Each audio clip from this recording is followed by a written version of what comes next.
Bonjour. Cet exposé porte sur l'étude d'un coefficient de corrélation qu'on appelle coefficient des rangs de Spearman. Il constitue la deuxième partie du cours sur la corrélation où nous avions décrit le coefficient de corrélation de Pearson. Cet exposé dure environ un quart d'heure. Ce cours étant la suite logique de l'étude de la corrélation, nous nous appuierons sur les mêmes exemples. Il est donc indispensable d'avoir suivi préalablement cette présentation. Et puis le test statistique final d'un coefficient de Spearman utilise un test T de student et il est donc utile de connaître ce test que vous trouverez dans le cours sur la comparaison de deux moyennes. Dans l'exposé sur la corrélation, nous avions pris l'exemple de la recherche d'un lien entre les résultats de deux techniques de laboratoire pratiquées sur la même série de 30 sérums. Alors, la technique numéro 1 s'exprime par des unités variant entre 10 et 60 et la technique numéro 2 par des unités variant entre 0,10 et 0,50.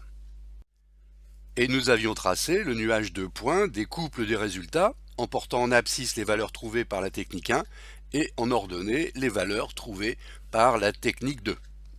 Alors maintenant on va s'intéresser non pas aux valeurs des deux variables mais au rang de ces valeurs.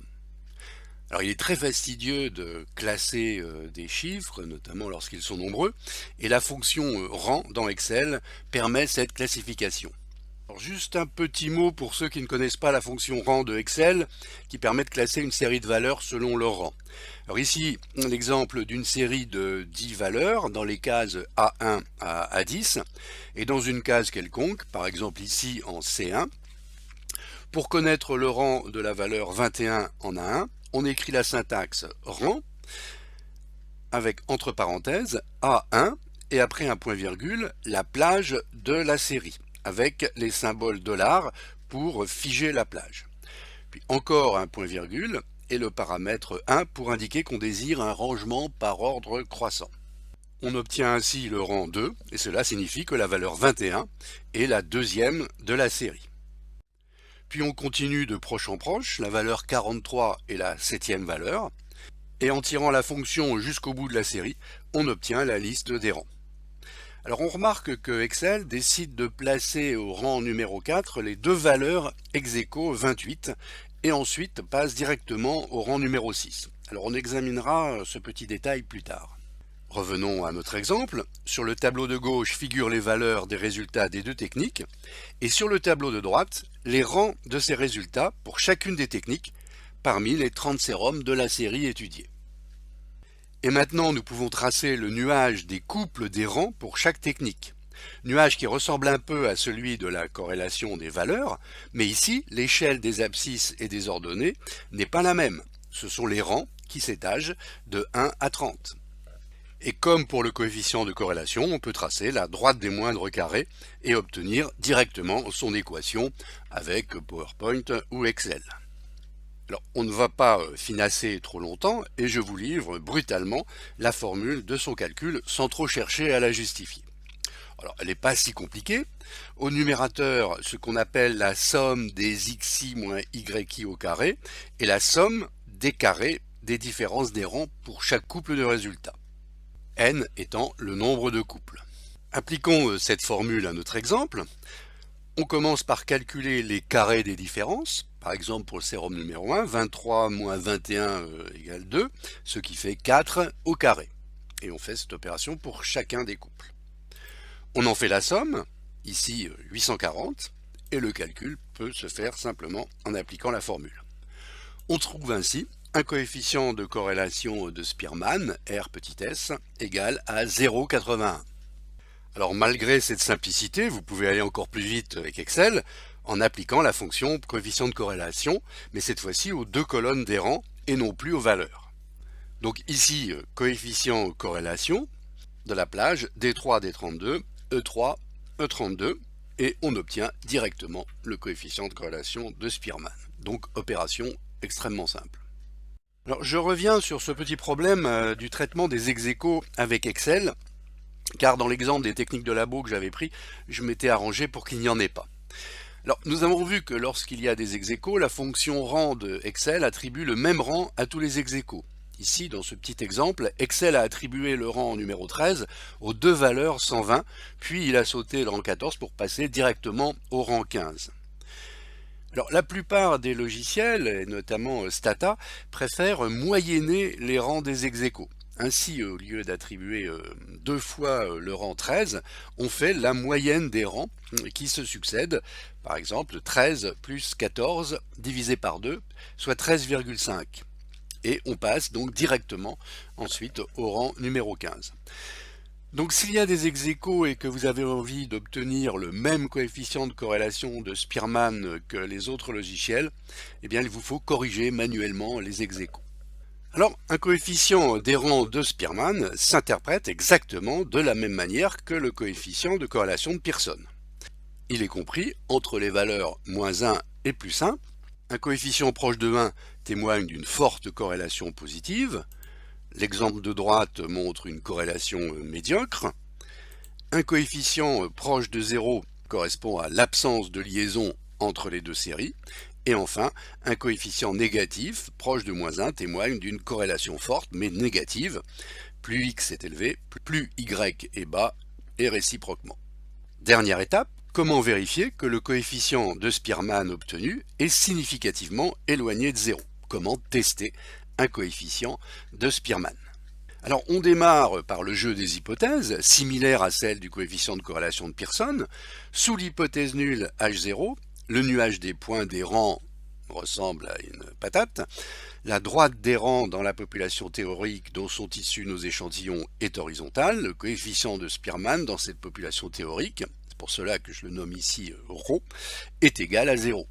L'hypothèse alternative stipule que la pente de la droite des couples des rangs est oblique, donc que le coefficient théorique ρ est différent de 0. Dans notre exemple, nous avions trouvé un coefficient de Spearman de 0,81. Est-ce que cette valeur de 0,81 est suffisamment éloignée de 0 pour pouvoir rejeter l'hypothèse nulle? Alors, on démontre que la différence de R-0 divisé par son écart type suit une loi T de Student. Donc, si H0 est vrai, T est proche de 0, et donc, comme toujours, se pose le problème du calcul de l'écart type. Alors, on démontre que la variance du coefficient de Spearman est égale à 1 moins le carré du coefficient divisé par n-2, n étant le nombre de couples étudiés. Donc on a donc maintenant ici la formule complète du test qui suit une loi de Student à n-2 degrés de liberté. Donc si la valeur t trouvée est supérieure à la valeur critique 5% donnée par la table t à n-2 degrés de liberté, eh bien on rejetera H0. Alors réalisons le calcul avec les données de notre exemple. Nous avions R égale 0,81 et 30 couples de données. Donc on calcule l'écart type de R, c'est-à-dire la racine de la variance, 1 moins 0,81 au carré, divisé par 20 par 30 moins 2, soit 0,11. Et donc le calcul de t, 0,81 divisé par 0,11, soit 7,4, et il n'y a plus qu'à aller regarder dans la table de t à 28 degrés de liberté. Alors cette valeur de 7,4 est largement supérieure à la valeur seuil 5% qui est de 2,05. Elle est encore supérieure à la valeur de t correspondant à une probabilité alpha de 10 puissance moins 6. On peut donc affirmer un petit p inférieur à 10 puissance moins 6. La corrélation est donc très significative. Mais si vous n'avez pas envie de faire ces calculs et que vous disposez de Stata, la syntaxe est très simple. On écrit Spearman, S-P-E-A-R-M-A-N, suivi du nom des deux variables, ici tech1 et tech2, et on obtient le coefficient de 0,81 et le résultat du test T avec ici un petit p avec 4 zéros après la virgule, soit inférieur à 10 puissance moins 5. En conclusion concrète de notre exemple, on peut affirmer une corrélation forte et significative entre les deux techniques de laboratoire. Alors, je dis forte car le coefficient de corrélation est de 0,81, c'est le coefficient qui donne la force de la liaison, et significative car le petit p est très petit. Alors je vous renvoie à l'exposé sur la corrélation pour plus de détails sur la distinction donc entre la valeur du coefficient de corrélation qui donne la force du lien et le petit p qui donne le niveau de significativité. Donc un coefficient élevé R n'est pas forcément significatif, notamment lorsque l'effectif est faible, et un coefficient bas, à l'inverse, peut être significatif, notamment lorsque l'effectif est élevé. Quelles sont les conditions d'application du coefficient de corrélation des rangs de Spearman?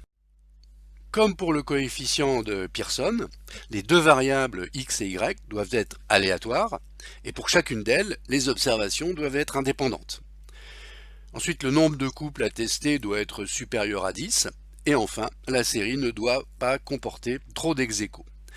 Alors vous voyez que contrairement au test de corrélation de Pearson, il n'y a pas de nécessité de normalité des distributions et d'égalité des variances liées. Et ça, c'est un avantage majeur du coefficient de Spearman lorsqu'on a un doute sur ces conditions pour réaliser le coefficient de Pearson. Alors, pour finir, lequel choisir?